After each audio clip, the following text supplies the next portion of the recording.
Hello dear students, नमस्कार। स्वागत है आपके अपने YouTube channel study junction YouTube platform में। तो आज की वीडियो के माध्यम से हम कक्षा 10 विषय सामाजिक विज्ञान के पेपर को हम कराएंगे यहाँ पे सॉल्व। तो ये परीक्षा की दृष्टि से यूपी बोर्ड वाली 2024 वाली परीक्षा है, उसकी दृष्टि से जो है सबसे इम्पोर्टेंट रहेगा प्रश्न पत्र। तो जो भी छात्र छात्राएं देखेंगे वीडियो को शुरू से अंत तक जरूर देखेंगे। यहाँ पे जो अधिकांश आते हैं, मैक्सिमम जो इम्पोर्टेंट हैं उनको हम यहीं पे आपको बताएंगे। तो जो भी छात्र छात्राएं देखें वीडियो को शुरू से अंत तक जरूर बने रहेंगे, ठीक है। तो इसी चैनल के माध्यम से आपको बहुत कुछ करवाया जाएगा। तो जो भी नए छात्र जुड़े हैं चैनल को सब्सक्राइब करके बेल आइकन को जरूर प्रेस कर लेंगे। तो आइए अब हम बिना समय गंवाए क्वेश्चन संख्या जो हमारा पहला है उसकी तरफ चलते हैं और एक एक क्वेश्चन को अच्छे से समझाते हैं, ठीक है।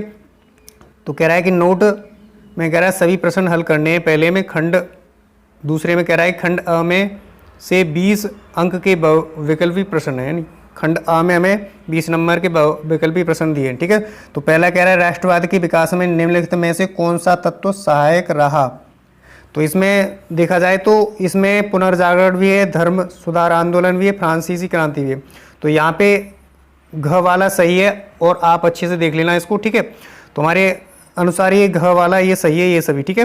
तो दूसरा कह रहा है कि सविनय अवज्ञा आंदोलन में महात्मा गांधी ने नमक को अत्यधिक महत्व क्यों दिया।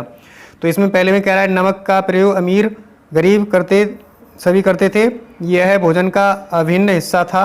नमक तैयार करने पर सरकार का एक अधिकार था, ठीक है। तो इसमें भी सभी हो जाएंगे, ठीक है। तो अब हम तीसरे की तरफ बढ़ते हैं। तीसरा कह रहा है कि भारत में विदेशों को जाने वाले अनुबंधित श्रमिक कहलाते थे। तो इसमें हमारा पहला वाला सही है, गिरमिटिया, ये वाला पहले वाला सही है, ठीक है। अब चौथे वाले में कह रहा है कि रोलेक्ट एक्ट कब पारित हुआ। तो रोलेक्ट एक्ट सन 1919 में पारित किया गया, जो कि हमारा इसका वायसराय कौन था इस समय, इसका वायसराय था लॉर्ड चेम्सफोर्ड था वायसराय, ठीक है। तो ये आपका ऑप्शन हो गया ख चौथे का, ठीक है। ऐसे हम पांचवें की तरफ बढ़ते हैं, उसको भी समझाएंगे अच्छे से। तो कह रहा है कि फ्रांस की क्रांति हुई कितने सन में। तो फ्रांस की क्रांति हुई हमारी जो है, इसमें कहा जाए तो हमारा हुआ है 1789 ईस्वी में हुआ है फ्रांस की क्रांति, ठीक है। तो ख सही है। और जो छवें का है कह रहा है कि प्रथम विश्व युद्ध प्रारंभ हुआ था। प्रथम विश्व युद्ध कब प्रारंभ हुआ था। तो हमारे ये जो ऑप्शन है उसमें ग सही हो जाएगा 1914 ईस्वी में, ठीक है। कहने का मतलब ये कि 28 जुलाई 1914 ईस्वी में हमारा प्रथम विश्व युद्ध प्रारंभ हुआ था, ठीक है। ऐसे हम सातवां कह रहा है कि बेल्जियम किस महाद्वीप में है, यानी बेल्जियम में किस महाद्वीप में। तो यूरोप वाला सही हो जाएगा, यूरोप में हमारा बेल्जियम, ठीक है।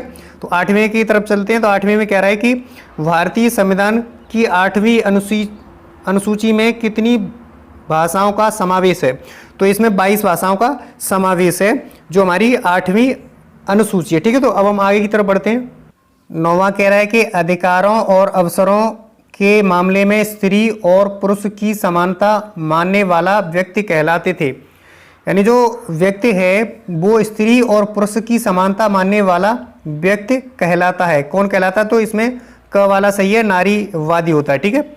10वें में कह रहा है कि उस प्रक्रिया को क्या कहते हैं जिसमें लोकतंत्र के निर्णय फायदे कानून के अनुसार लिए जाते हैं। तो इसमें जो होगा कानून कौन सा होगा, वो होगा हमारा पारदर्शी प्रक्रिया होगा, ठीक है। पारदर्शी पे टिक कर देंगे। 10वें का क सही है, ठीक है। और 11वें में कह रहा है निम्नलिखित में से कौन सी एक रेशेदार फसल है जिसमें रेशा आता है, ठीक है। तो रेशेदार फसल कौन सी है। जूट हमारी रेशेदार फसल है जिससे हमारे टाटपट्टी बनाई जाती है, ठीक है। जैसे बोरे बनाए जाते हैं और हमारे जूट के माध्यम से अन्य भी पर्दाएं वगैरह बनाई जाती है, ठीक है। तो ये हमारा 11वें का क सही है, ठीक है। ऐसे हम आगे की तरफ बढ़ते हैं। तो कह रहा है कि झरिया प्रसिद्ध है। झरिया किस लिए प्रसिद्ध है। तो झरिया जो है क्या है, यहाँ पे जो हमारा 12वां सवाल है उसका आंसर हो जाएगा यहाँ पे जो है झरिया। यहाँ पे झरिया क्या है, झरिया एक कोयले के लिए प्रसिद्ध है, ठीक है। कोयले की खान है, ठीक। तो कोयले के लिए प्रसिद्ध है। और जहाँ लोहा अयस्क है इसके लिए क्या है, लोहा अयस्क के लिए हेमेटाइट प्रसिद्ध है, ठीक है। तो ये हमने बता दिया, ये हमारा 12वें का ख सही है, ठीक है। आगे की तरफ बढ़ते तो आगे में क्या कह रहा है, अब हम इसको भी समझेंगे, ठीक है। 12 के बाद 13वें का नंबर आया। तो 13वें कह रहा है कि निम्नलिखित में से कौन सा पत्तन बादशाह देश में पूर्वी तट पर स्थित है। तो पूर्वी तट पर कौन सा स्थित है? तो हमारा पूर्वी तट पर विशाखापट्टनम स्थित है, ठीक है, विशाखापट्टनम, ठीक। तो 14वें में कह रहा है कि सलाल बॉर्डर किस नदी पर बना है? तो सलाल बॉर्डर जो है हमारा किस नदी पर बना है? तो मतलब ये बना है चिनाब नदी पर। क्या? चिनाब नदी पर। ख वाला सही हो जाएगा। तो मुझे ऐसा ये क्वेश्चन आपके लिए अच्छे से समझ में आ रहे हो, एक एक पॉइंट अच्छे से क्लियर हो रहा होगा। ये आपके लिए बहुत ही महत्वपूर्ण है, ठीक है। तो 15 में कह रहा है निम्नलिखित में से धात्विक खनिज का उदाहरण है। तो धात्विक खनिज का उदाहरण क्या है? यहाँ पे उसे अच्छे से समझेंगे, ठीक है। तो धात्विक खनिज का उदाहरण है लोहा अयस्क है, लोहा अयस्क। और ये 3 रह गए, जैसे अभ्रक है, कोयला है और नमक, ये अधात्विक खनिज में आते हैं। क्या में आते हैं? अधात्विक खनिज में आते हैं, ठीक है। अब 16 में कह रहा है कि सुंदरवन राष्ट्रीय पार्क किस राज्य में स्थित है? तो सुंदरवन राष्ट्रीय पार्क जो है वो स्थित है हमारा किसमें? पश्चिम बंगाल में स्थित है। क्या? पश्चिम बंगाल में स्थित है, ठीक है। तो मुझे ऐसा यहाँ तक आपको अच्छे से क्लियर हो गया होगा। अब हम आगे की तरफ बढ़ते हैं। 17वें में कह रहा है कि भारत में राष्ट्रीय उपभोक्ता दिवस कब मनाया जाता है? तो राष्ट्रीय उपभोक्ता दिवस जो है मनाया जाता है 24 दिसंबर को मनाया जाता है, ठीक है। दिवस के रूप में मनाते हैं राष्ट्रीय उपभोक्ता दिवस, ठीक है। आगे बढ़ते हैं। 18वां कह रहा है कि वैश्वीकरण से सर्वाधिक लाभान्वित हुए हैं। तो वैश्वीकरण से सर्वाधिक लाभान्वित हुए हैं कौन सा? धनी वर्ग के उपभोक्ता हुआ है, ठीक है। तो हमारा 18वें का ग सही हो जाएगा। ऐसे 19वें की तरफ बढ़ते हैं। तो कह रहा है कि एक वस्तु का अधिकांशतः प्राकृतिक प्रक्रिया से उत्पादन कहा जाता है। क्या कहा जाता है? तो ये जो प्राथमिक क्षेत्र कहा जाता है, क्षेत्रक, प्राथमिक क्षेत्रक सही है इसमें, ठीक है। 20वें की तरफ बढ़ते हैं, लास्ट वाला ऑब्जेक्ट है।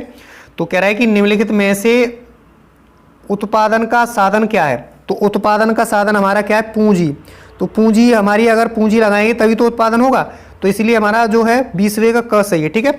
आगे बढ़ते हैं। तो ये जो हमारा कह रहा है कि उत्तर लगभग 80 शब्दों में लिखिए, यानी ये हमें वर्ड में लिखना है, यानी लिखित क्वेश्चन दिए खंड ब में, ठीक है। तो नमक सत्याग्रह क्यों प्रारंभ किया था, उसका संक्षिप्त में विवरण करना है। तो ये इंपॉर्टेंट है, ये भी इंपॉर्टेंट है। ये भी हमारा कहने का मतलब है पहले में दे रहा है नमक का सत्याग्रह दे रहा है और इसमें अथवा में भी दे रहा है।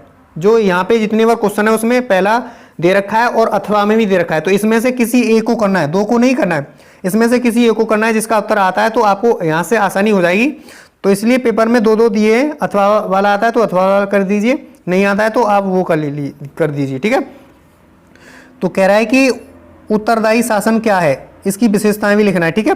भारतीय लोकतंत्र की 3 विशेषताएं लिखी, ये इंपॉर्टेंट क्या है, ये इंपॉर्टेंट है परीक्षा की दृष्टि से, ठीक है। और जैव विविधता का अर्थ व मानव जीवन के लिए इसका महत्व बताइए, ये भी इंपॉर्टेंट है आपके लिए। और ये भी मोस्ट इंपॉर्टेंट है, क्या, ये भी मोस्ट इंपॉर्टेंट है, जल दुर्भरता क्या है, इसके 3 मुख्य कारण बताइए, ठीक है। ये भी इंपॉर्टेंट है। कह रहा है कि आगे जो चौथा है, कह रहा है क्या कारण है कि बैंक कुछ कर्जदारों को कर्ज देने के लिए तैयार नहीं होते। अथवा में क्या लिखना है, देश में भारत में विदेशी निवेश को आकर्षित करने के लिए 3 उपाय भी लिखने हैं, मतलब समझाना है, ठीक है। ये भी सुझाइए, ये भी आपके लिए बहुत ही इंपॉर्टेंट है, ठीक है। दूसरे में वर्णनात्मक में दे रहा है कि इसका भी 150 शब्दों में, उसमें 80 शब्दों में लिखना था, इसका हमें 150 शब्दों में लिखना है, ठीक है। तो ये भी इंपॉर्टेंट है। कह रहा है कि विश्व के महान आर्थिक संकट या आर्थिक मंदी के कारणों तथा परिणामों की विवेचना कीजिए, ये हमें 6 नंबर में दिया है और हमें 150 शब्दों में लिखना है, ठीक है। ये भी आपके लिए इंपॉर्टेंट रहेगा, ठीक है। कह रहा है कि महानदी के कारणों की व्याख्या कीजिए, बताइए कि भारतीय अर्थव्यवस्था पर इसका क्या प्रभाव पड़ा, ये भी इंपॉर्टेंट है, ठीक है।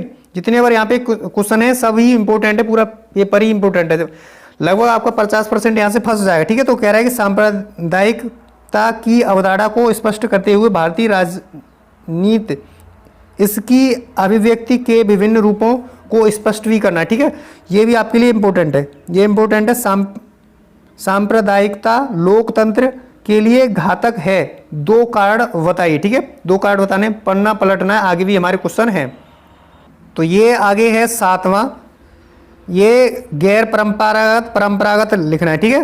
गैर परंपरागत में हमारा जल आता है ना। ऐसी चीज़ जो जिनका नाश ना हो सके, यानी नष्ट नहीं हो सकता, वो हमारी चीज़ें सब क्या आती, पहाड़ भी आते हैं। गैर परंपरागत के 4 स्रोतों का वर्णन करना है, ठीक है, ऐसे ये करना है, ठीक, ये भी आपके लिए इंपॉर्टेंट रहेगा।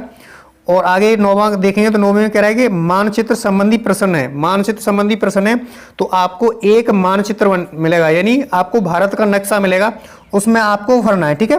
तो क में कह रहा है कि वो स्थान जहां महात्मा गांधी ने सविनय अवज्ञा आंदोलन प्रारंभ किया। तो अवज्ञा आंदोलन कहां से प्रारंभ किया उसका हमें यहाँ पे लिखना है, ठीक है। तो 9वें का में आएगा दांडी, यानी दांडी जगह थी, वहां से महात्मा गांधी ने सविनय अवज्ञा आंदोलन प्रारंभ किया था, इसको लिख लेना है, ठीक है। दूसरे में कह रहा है कि वह स्थान जहां गांधी जी ने नमक कानून तोड़ा था।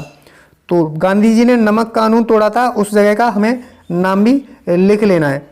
तो यहाँ पे ये भी आपके लिए इंपॉर्टेंट रहेगा, नमक का कानून तोड़ा था, ठीक है। और कह रहा है कि वह स्थान जहां महात्मा गांधी का जन्म, तो महात्मा गांधी के गुजरात में पोरबंदर नामक ग्राम में हुआ था इनका जन्म, ठीक है। तो ये भी इंपॉर्टेंट है।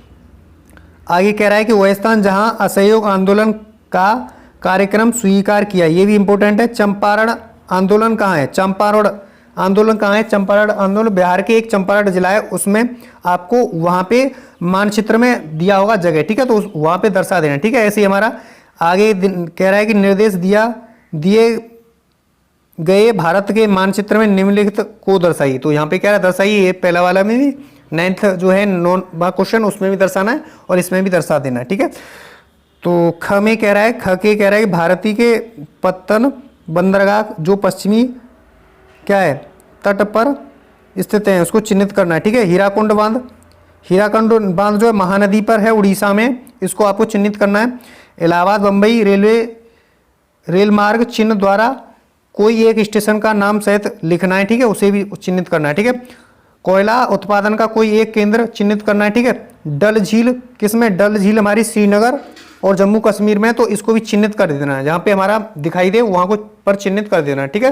तो मुझे आशा है ये क्वेश्चन आपके लिए, ये जो पेपर है पूरा आपके लिए मोस्ट इंपोर्टेंट पेपर होने वाला है, इसलिए जो भी छात्र देखें वो अपने भाई बहनों की सहायता करें, इस वीडियो को जरूर फॉरवर्ड करें अपने मित्रों के पास, जिससे कि वो भी इस वीडियो का लाभ उठा पाएं और अपनी प्रिपरेशन को बेहतर कर पाए, ठीक है। तो आज के लिए बस नेक्स्ट वीडियो मिलते हैं आपको इंपोर्टेंट क्वेश्चनों के साथ, जो कि हमारा पेपर फिर लाएंगे, जो कि आपकी परीक्षा की दृष्टि से बहुत ही महत्वपूर्ण होगा। तो आज के लिए बस नहीं, वीडियो थोड़ी बड़ी हो जाती है, ठीक है। आज के लिए बस नहीं।